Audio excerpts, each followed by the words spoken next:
그 다음에 상속결격 중에서 일정한 사유, 법정 사유가 있을 때에는 이 사람은 배제시켜야 될 것이 아니냐, 배제시켜야 되는 거 아니냐, 이런 문제가 있습니다. 이런 거예요.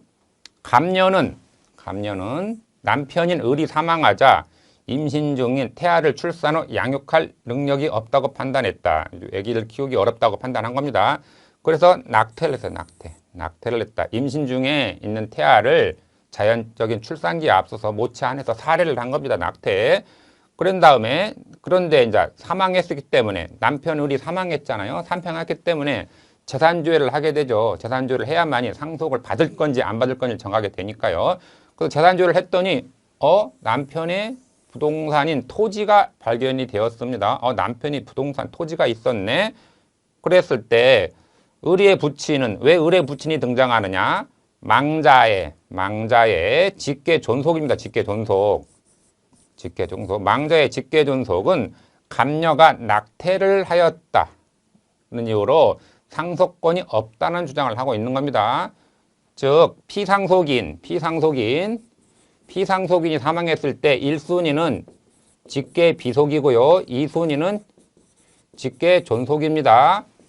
그리고 배우자는 직계비속과 공동상속을 받는 거예요. 그런데 이 사람이 죽은 사람이 남겨놓은 토지가 누구 것이 될 것이냐? 당연히 정상적이라고 한다고 하면은 임신 중인 태아에도 사람으로 치기 때문에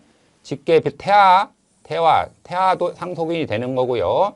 그 배우자도 상속인이 되는 건데 이것은 사건이 특이한 것이 직계비속이 태어나지 못했습니다. 즉 정지조건서를 취하고 있는 판례의 태도에 비추어 봤을 때 직계비속이 임신 중에 살해가 당했기 때문에 직계비속이 없습니다. 그런데 이 없게 된 이유가 왜 없게 됐냐면요. 이 동순이자인 배우자가 살해한 거로 취급받습니다. 낙태를 했다.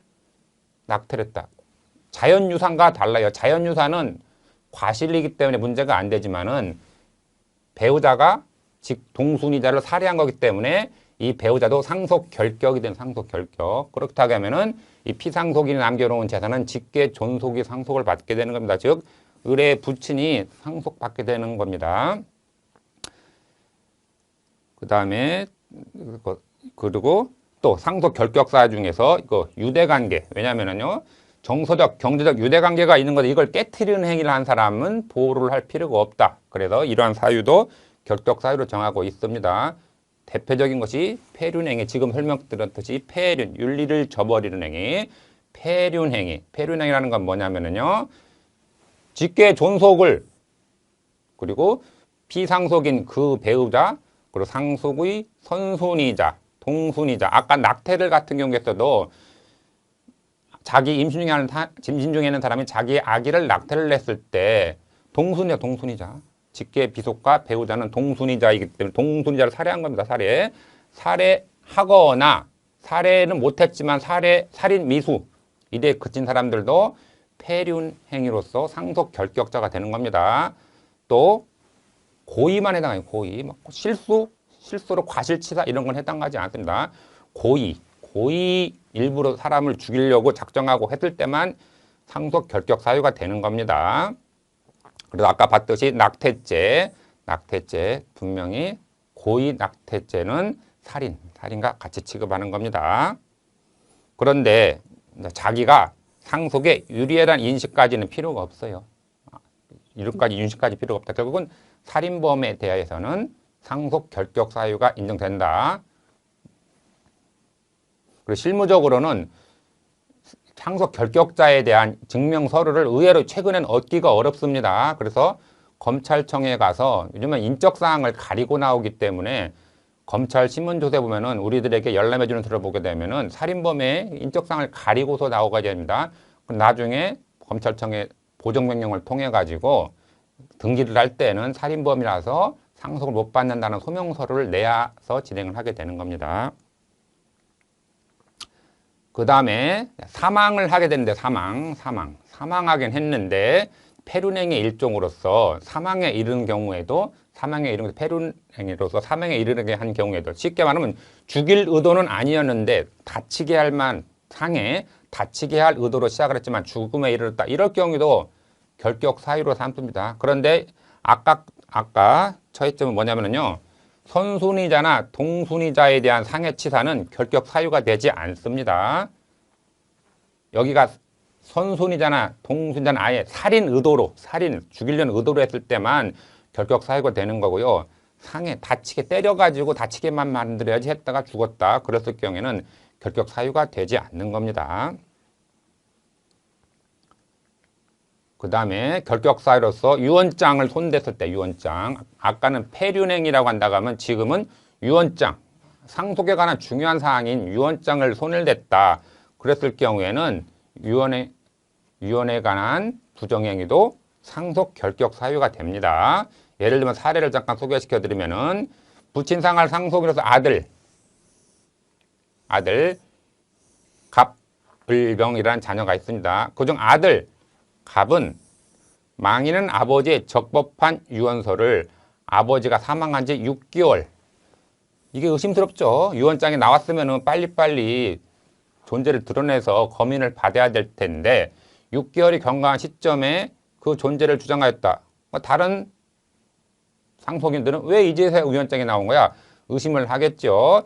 그제서야 주장을 하였다. 그런데 이미 알려진 유언장에서 알려진 유언 상태다. 그렇다고 하면은 이때 상속 결격사유로서 결격사유에 해당하게 되면요.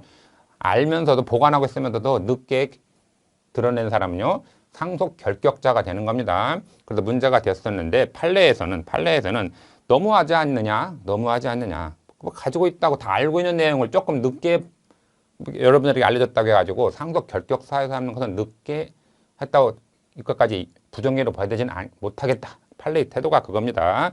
그래서 유언장을 은닉한 거에 해당한다고 볼 수 없다. 판례의 태도입니다. 그렇지만 실무에서는 가능한 한 발견됐으면은 즉시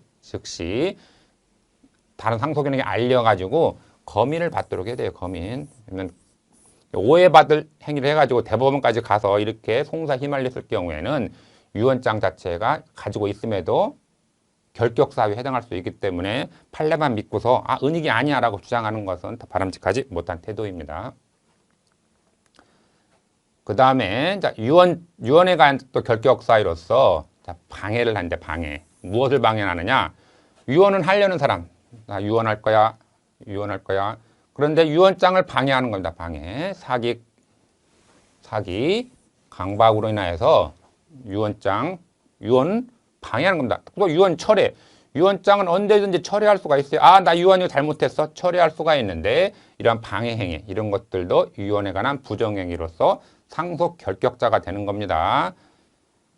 그리고 사기자에게는 피상속이라는 것은 죽은 사람, 돌아가신 사람, 상속을 당하는 사람, 즉 피상속인 죽은 사람을 기망하려는 의사, 이중의 고의가 필요하다는 거죠. 그리고 특정의 유언행위, 그러니까 두 가지, 즉 이중에 대한 고의를 가지고서 시작을 해야 된다는 얘기입니다. 그 다음에 또 똑같아요. 사기 강박으로 유언을 하게 했는데 피상속인 유언서를 또 위조, 변조, 파기, 은닉 이런 것들도 다 유언장에 대한 부정행위로서 상속 결격 사유로 되는 겁니다. 그리고 단 과실, 실수, 정상적인 주의 의무를 게을리해서 실수 이런 것까지는 너무하다는 얘기 들잖아요. 그래서 그런 것까지는 부정행위로 취급하지는 않습니다. 위조와 변조 여기 보시면은 읽어보신 대로 그 차이점을 읽어보신 대로 파악하시면 될 것 같습니다.